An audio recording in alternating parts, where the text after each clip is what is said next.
Good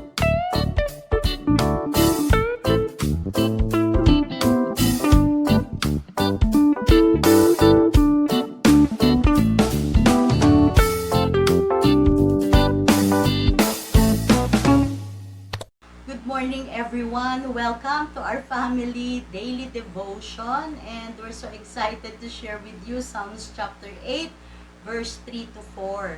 And it says, "When I considered thy heavens, the work of thy fingers, the moon and the stars which thou hast ordained, what is a man that thou art mindful of him, and the son of man that thou visitest him?" Amen.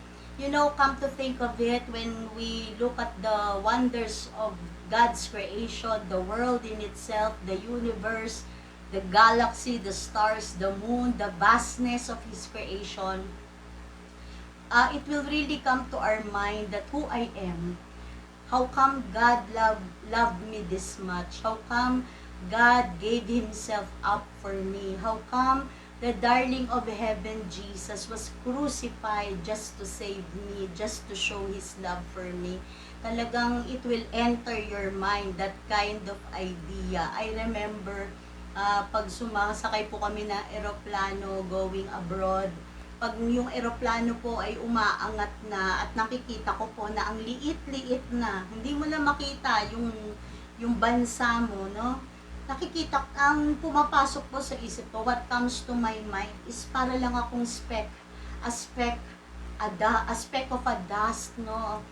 It's like you're nothing, you're so small, no? And yet, how come God made me so important? How come God can make an insignificant me into somebody who can be significant, who can influence the world, who can be empowered and do the impossible through Him?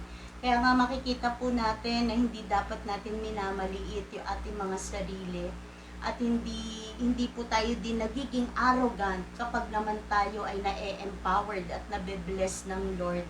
Kasi sa totoo lang po, lahat ng meron tayo at lahat ng ibibigay pa sa atin ay lahat galing sa Diyos. Ganun po tayo kamahal ng Panginoon. Kaya dapat ang makita natin dito na kahit eto ka lang, isa ka lang, no? Mayroong kayang gawin ang Diyos sa buhay mo, that He can empower you to do something great in your life, to leave a good legacy in this world. Basta piliin mo lang na i-recognize lagi yung pag-ibig ng Diyos over you. Amen? So, Hannah? Upon reading this verse, God had moved my heart, and He impressed in me to address the people who feel worthless, or the people who don't feel like they're enough, and that they constantly try to please people or please the world just so that they would feel like they are something. Amen. I would want you to know that God is telling me right now that you are the apple of God's eye. Right. He focuses completely on you. So if you feel like you are just small, and you feel like the world doesn't understand you, just know that God understands you. You are the apple of His eye, and He paid a price to save you. Amen. God. You know, in this word, I see two words. The one is the humility. Humility because God, in His creation, the vastness of His creation, it makes us small. So we should recognize it. That in compared to the creation of God, we are just but insignificant, really. But God gave us His attention, and He gave us His love. That's why when we are humbling ourselves before Him, we experience the care of God for us. Now, another word is confidence. As Hannah said, there are people who feel worthless. They are insignificant in the way how they see themselves. But regardless of what you are right now, the love of God make you valuable.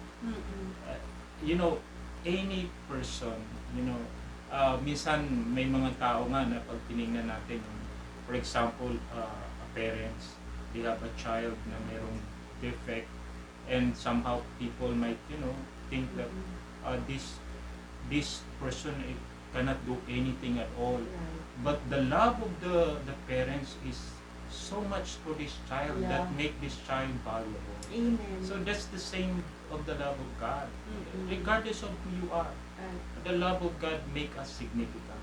Amen. That's why the Lord said that what is man that he is mindful of us. Although we are insignificant, God make us significant because of His love. Yes, amen. So, Hannah, you want to add something?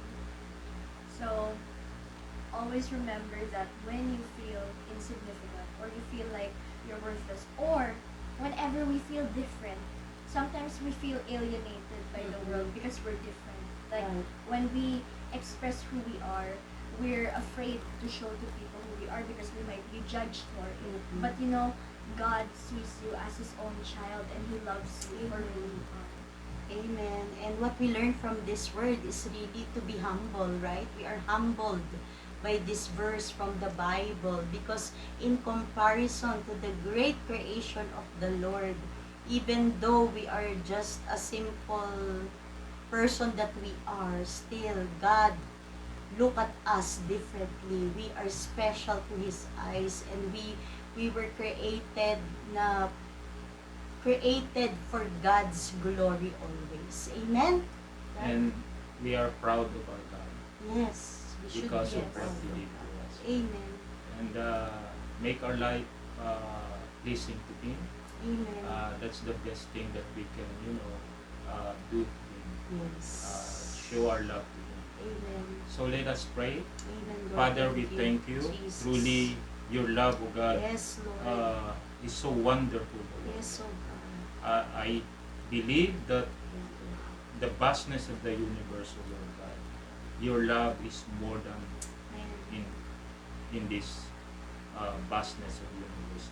That's why, O God, we thank you for giving us the understanding, for giving us, O Lord God, the insights of how you love us, O Yes, Lord. Thank you for making us valuable. Yes, Thank you for Jesus. making us significant. Thank you, Lord, For your your goodness. presence is with us, O Lord. Amen. Bless everyone who Yes, are listening Lord. today. Thank you, And may your Jesus. grace be upon them. Fill them with your love. Yes. In the name of Jesus. Amen. Amen. God bless everyone. And once again, don't feel worthless. Hindi po tayo worthless. We are valuable people in the eyes of God. So thank you for joining us. God bless you. Bye-bye.